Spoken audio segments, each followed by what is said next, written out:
If you do have a construction company, you should have 2 LLCs, unless you lease all your equipment.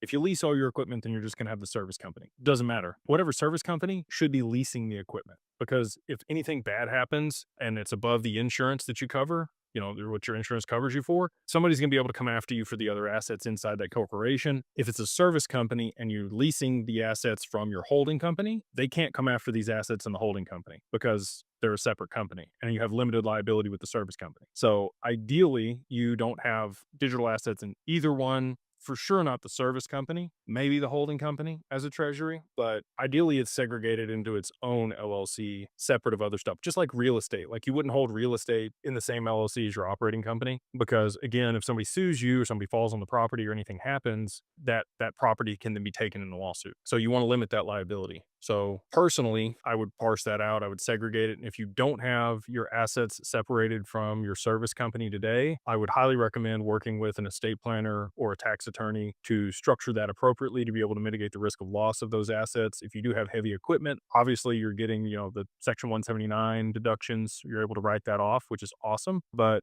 you probably want that in a separate company that you're leasing to your service company in case you hit a gas line or a water line or fiber or whatever else that causes problems and you get sued or you have losses. Your employee could be driving the company truck that rear ends somebody. There's just so many circumstances in that type of business where you can have problems. And so I would highly recommend segregating your assets out away from that.